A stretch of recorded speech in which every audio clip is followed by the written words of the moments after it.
Hello, everybody, and welcome back to Press Play Lifestyle Inspired Podcast, where we do interviews with interesting and inspiring people like our new friend Atlas here on topics that help inspire our listeners, that's you, to find the resources, tools, and support they need to be their best inspired selves.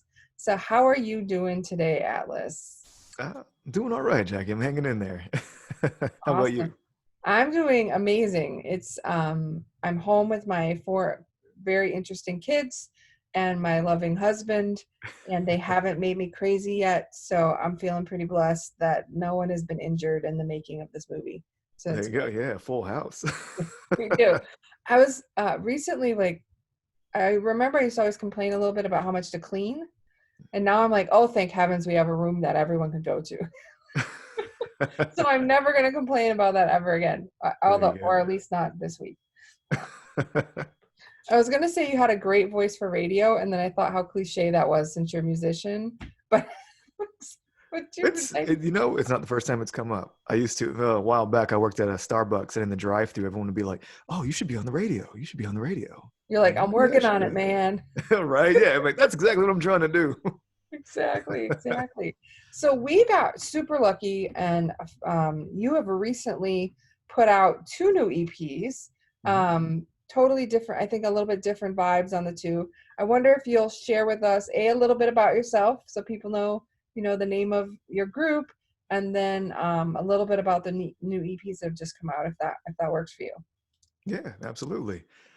So the first one, Strings of Atlas, has been like the group that I've started and been in that for like years and years. For a while, it was just me doing it, and off and on had other band members come in. So that started like 2006. And when I was in college, I started to get more into productions and things. And I met people who, worked in hip hop, and I met some filmmakers who were doing indie films and everything. So I started to learn, kind of branch out from rock and roll and learn production and soundscapes and like Foley art. That was a fun one. And that all kind of started to influence a bit of what I was doing with Strings of Atlas. And so that we just released another EP, Friday? Yeah, this past Friday, the 10th. That just came out, and 3-track, doing really well. Another kind of apocalypse-driven rock and roll. Yeah, I And was thinking it's very timely because I actually I went and looked at there's some great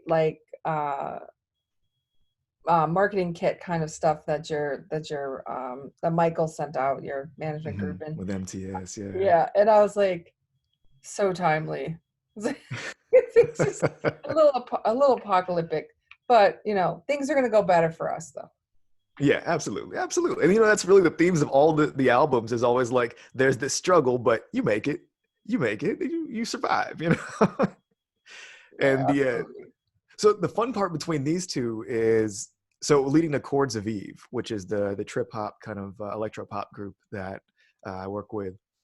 It was kind of a story arc to where, in this parallel dimension, Strings of Atlas is playing this grand show at like this whole World War III setting, and no one wants to leave. It's all about the music and fighting back, and everything gets blown up, and the band gets destroyed.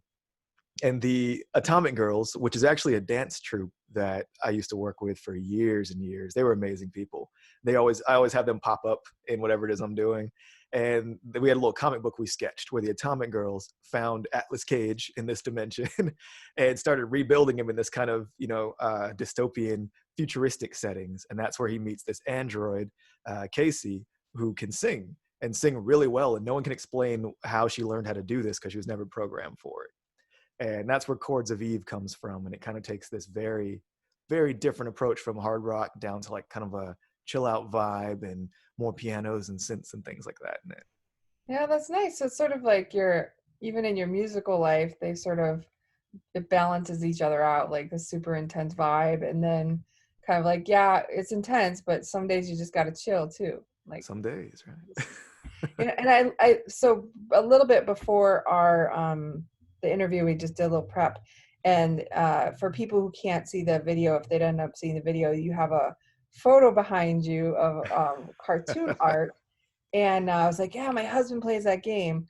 But it's interesting because I think that has a theme, that game, right? Doesn't the game have a Mhm. very similar theme to if you crashed your two EPs together? It would be, yeah, this would be where it lands. Yeah. It was sort of landed, was it fall? It's like Fallout, right? Yeah, this is in particular is Vault Boy from Fallout 4, yeah, but Yeah. same That, mascot throughout the games. Yeah. yeah, so you could like do really cool things and like get extra science power or stuff like that. Yeah, so I Hmm. thought that's really cool. So it's a very like that vibe, sort of the same thing where you know the world sort of smacks you upside the head, but at the end you can still figure out a way to get there. And then there's Right. androids and stuff. Yeah. Of course, gotta have a few cents in there.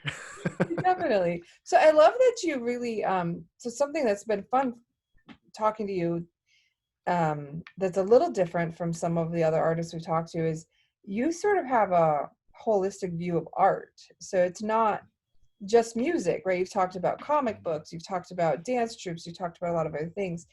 Even when you describe your music, you don't say I'm a rock band or I'm a techno. It's like 5 adjectives all smushed together. So is art is that true? Is this like different infusion of other pieces of art, just not musically part of your experience? I think, yeah, absolutely. I feel like where there's nothing wrong with taking the approach of creating an album for the sake of just writing music, like you like to jam, so you make a jam album. I tend to, as I write anything, songs, like either lyrically or musically or something I'm putting together, I feel like there's a story behind everything. And a lot of times I have like a movie scene playing in my head, and I'm like, okay, if this were happening in a film right now, what would the music sound like that's playing with it? And then when you have that song, it's like, why did they even get to that part? What was before that in the movie? What's after that? How is this all connected together? And I think because of that, it kind of allows me to expand my network 10 times faster than I would if I were just doing music, because then you meet, the Atomic Girls, who are a belly dance troupe and did fusion dance and joined in on this. And then you meet other graphic designers who, while you're, doing a comic book thing, people want to jump in. They're like, yeah, well, how about I do the art for your album or something like that? And you get this diverse network of people who just want to create and make something amazing. And that's the energy I feed off of, is people who want to make something more. Yeah, so would you describe yourself as sort of we talk a lot on the entrepreneurial side, so we talk a lot about coaches, consultants, and creatives. Mm-hmm. And so like this creatives is has its own arc, almost its own story, because they bring together like these sparks of inspiration into the way they earn a living. And it's a little bit different than like teaching you how to do marketing, right? True. Showing someone how to make a comic book is not the same as showing someone how to contact all the media outlets and get interviews. So what's different? Is there anything different that you've seen with the creatives in terms of how they approach business versus those that are maybe in more traditional entrepreneurial adventures? I think it really depends on the person, honestly. Like I've met people who are kind of haphazard with everything, and they're like, "We're just gonna make this thing because we got an idea. Let's just throw it out there and see what happens." And they do something really big or really great, and sometimes it's a hit. It does exactly what it was intended to do, and then sometimes it falls short because it didn't have that other foundation of marketing or of building that up first. And it really just varies person to person that I've seen. Some people take it extremely seriously and they had a business background, and then they got into like the arts and kind of lean towards the creative a bit, which I think in a way that helps widen like people's perspective in terms of how they market something or what kind of audience they're reaching for, rather than this is the data, this is what the numbers say, just do this. You get a little creative with it. And I Yeah. think that helps a ton. That makes for some of the most interesting campaigns that people do, and I think honestly some of the more interesting artists too. I think right now too, something that I'm seeing is people are having to be more creative with Mhm. their marketing, or people are in a kind of a different state right now, or some people are coming from like a fear place, or maybe before they were coming from more of a security or more abundant space. And so it takes different ways to be creative and still get your message out to someone who's feeling a different vibe in general. Mhm. Yeah, absolutely. So how do you end up releasing two LP or EPs at the exact same time? Like how does that even happen in terms of like the time space continuum, in terms of having time to get all of that done? That so you just give up on things like sleeping and going out with your friends? Just just get rid of all the, throw it out the window for about 2.5 months. And So you went on preemptive quarantine. yeah, I was kind of already living the lifestyle before they told me to stay inside. And I was like, oh, is that okay? Oh, there's people. But it was, so the original idea was we were setting up a live show, of course, CD release party, to where it was going to be less of, here's the band, we're going to play this song. Okay, we got 2 songs left. Okay, we got this. And it was a theatrical event where there was a story that led to the first song. And then it was the band kind of having their disgruntled moments, and like some want to leave and some want to stay, and things are getting tense. And then the destruction happens and it leads over to the next group, who then we take a minute, set up on stage while the narrator's doing their thing, and we keep going from there. Oh, So cool. yeah, it was I think a good idea. I don't, it's something we'll have to revisit now in the future, but we had to do, a digital version. And what we end up doing on that is it was tricky getting everyone to, I don't know, like the timing wise and video wise and internet bandwidth wise. So we ended up doing 9 hours of on the hour, every hour. We would just play a song off the website and then talk with someone who had something to do with the creation of it, like a music video director, someone who did the artwork, or something like that had into it. And just every hour we popped up and kind of trial by fire did my first live stream, 9 hours. Yeah.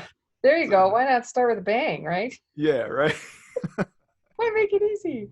Oh, wow. That's crazy. So it sounds like, oh, I'm so bummed because I think that the whole idea of this, you know, active musical art theater sort of apocalypse smash up sounds super fun. Like it would have been a really neat release party. You thinking maybe you might try to do something at a future date when maybe the world is outside.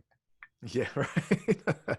It's definitely something I think I have to tweak it a bit now, because that was the reason we released them at the same time, was to make that arc happen all at once. And man, that was a beast. That was definitely a beast to do that. But I think there's something still where those two worlds can, have a crossover. We can do something in the future. So I think That there's still sounds super plans for it in fun. the back burner. So,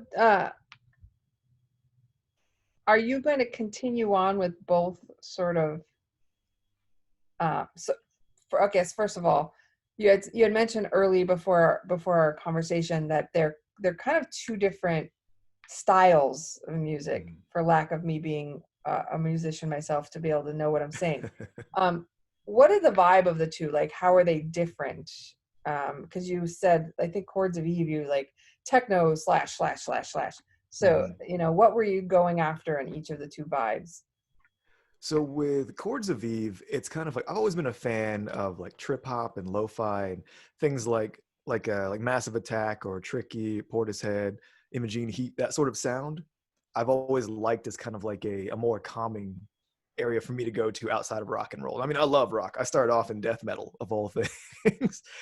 And so with Chords of Eve, it kind of was, I wanted to take that hard rock aspect out of my music and try something completely different, and see what tones I could capture in that and see if I can get that same groove going. And then with Strings of Atlas, sometimes you just got to rock. Sometimes, and I love just hard hitting, fast rock and roll. So that kind of scratches that itch for me. I remember one of my first memories, so I'm aging myself here. I've been around so long that I went to a concert where Metallica was the opening band. Yeah. Nice. All Uh, right. it was pretty cool though, because there's out by us in a field. Everyone was kind of out in this. There wasn't enough seating, so you're out in the grass, and they opened up for another band. And I remember like who's this group opening up right now? Like now, like yeah, their story's been written and it's gone. Um, but rock and roll went through a lot of interesting turns too, because I Oh remember, and yeah. it was not one I loved actually, but I had some friends that were like speed metal even became a thing, right? And it was like speed metal, and then there's death metal, like hard rock and soft rock, and all of these different vibes. Oh So, how yeah. did you kind of end with like Strings of Atlas? Do you sort of try to weave a lot of different kinds of rock together, or do you stick with one kind of main genre? I think I kind of find my natural rhythm falls in this kind of like mid-tempo groove thing. It's almost like it's got to have a little bit of like Motown, a little funkiness to it in terms of the rhythm, but that guitar is just distorted and nasty and driving the whole time. I think that's where my natural rhythm falls. So that's kind of like the repeating pattern. And there'll be some songs that step out of that a bit, become a bit more like ballad rock or a little softer. But for the most part, I think the style is pretty consistent with just heavy mid-tempo drive. Yeah, that's awesome. So, what interest do you personally play a lot of instruments or? Yeah, I play a few. Guitar is my main one, and then I play bass. I play drums. I used to play violin and viola, but a bit out of practice on that. It's probably been about 11 years since I played either of those. And then a little harmonica, just because I thought it'd be fun to learn. I think I've seen some really neat things in the last maybe I say the last 10 years with some of the classical instruments sort of integrating into more modern music. Like, I mean, a bad example, but All About That Bass, right? They kind of, that was a modern one. That's a catchy Um, song. That's a catchy it song. is. It's Like like, that is very catchy. it's like an earworm. And the other is that on the countryside was in The Devil Went Down to Georgia, where he kind of got this like Oh hard yeah. ass, like serious, like fiddle playing in there. That was like raunchy. It was really awesome. It was like a I can listen cool, to that all day. Country right, fiddle like might do it. super cool like vibe where they twisted it together. I was like, oh, look at that, like classical instruments rocked in. I play accordion, so I'm not nearly as cool as anyone else. Oh, cool. No, that's pretty cool though. People from Wisconsin, that's what we do. We have a squeeze box. That's how we're rocking it out. Um, so with these two big projects, sort of, I guess they didn't wrap up. They sort of wrapped up You and just finished, kicked and off a now little bit. you're like, I'm done. Stop it. Do you have any things on the horizon that you're kind of looking at doing next, or you already half creating in your head, or what's going on for you guys? Um, so as far as Sky Titan, the label itself, we have a hip hop project we're working on for like late summer. So that's still in the creative works there. For Strings of Atlas and Chords of Eve, we just debuted a new Strings of Atlas music video, which we got with Adam Rodriguez here, who's local performer, stage guy, and amazing. Is So it that the was like our is it the S one? Is yeah, that yeah. Yeah, that's so fun. Yeah, I checked that out. We'll have to make sure that other people get to see that little snippet that Michael shared. That's cool. Yeah, for sure. That was a ton of fun. That was our next big push after we had the album going. We had that one ready to kind of launch with everything. And actually, just as of last night, for Chords of Eve, we're partnering with the Leglong Foundation, which is a private foundation here that does like charitable giving. And we're going to put together a community source music video and raise money for the Central Texas Food Bank. Nice. Wow. So Really yeah, cool. we're working on that right now. So always something going on. So you want Yeah. it. So I speaking of the video, kind of the Strings of Atlas. So I have this admission, which I love that happened. So I didn't really. It got on the website. First thing I saw was that little music video clip, and I was like, yeah, that totally looks like a rocker. And then you show up, and I was like, he's the one that's rocking it. Shut up. So it was really kind of a fun surprise that I just not having followed you yet saw the main guy who's kind of got this like old, like my dad's rock and roll guy, right? Like the long hair, and then you show up and I was like, oh my god, what's happening? And it was super fun. So It's I like, is think that Lenny Kravitz? what? It's like, is that Lenny Kravitz? Oh, I didn't think about that, but yeah, something like that. But no, I was like, oh, where's this? But it was really fun because I thought, where's this going? Mhm. Right? So there's like this smash up between the totally different visual looks, and there's the plastic gloves and the Superman kind of cape thing, and I'm like, what is happening? Um, a guy like the guy without the beard, but he kind of had ZZ Top hair, and I was like, oh Mhm. yeah, this is so rock, old. And then I was like, yeah, it's not 80s rock anymore, girlfriend. The world has evolved without you. It's very, very cool. And you have this like great tonage to your voice. It's really, really fun, which is Oh, thank really a you. voice guy thing, right? So, I feel like I'm one of those people who's always like, my voice is terrible. I hate hearing it. And people are like, no, no, it's good. You should sing more. I'm like, rock hey, and roll it fit. Beyond that, I don't know. who knows, right? Well, Right. people obviously like it though. I mean, there's like lots of, you obviously have some fans, and you're doing some fun, neat mashups, which I love, and Yeah. I'm sure the audience loves.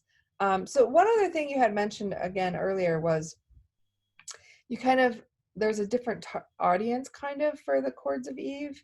I wonder if Mhm. you'd expand upon that a little bit, like what your vibe you're trying to do a little bit different there.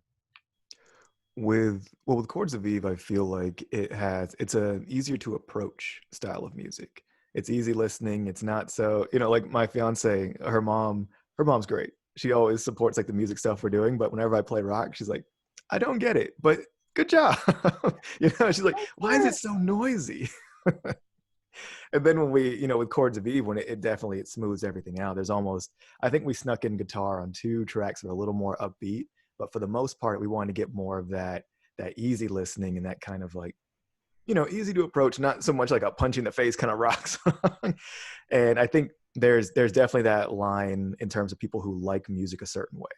They don't want to hear screaming and craziness. They only want to be able to wind down from it. And I think that's where that division happens. But there's also a decent overlap of people who like that hard rock, but also like to just kind of chill out and hang out for a little while and listen to something not so pushing. Yeah, I love that. Like easier to approach is such a wonderful way to say that. And you're right. I was actually we have a I don't want anyone turn on anyone's Amazon ALE, right? If I say the word, everybody will get mad.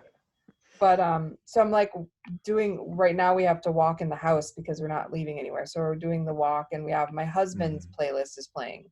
So it's energizing. It's like hard, right? He plays electric guitar. It's like this, and it's great for really getting going. And then I'm like, after about 2 hours, me, not him, I'm like, all right, I need to come on down now, right? Like, this is so big. It's like such a big sound.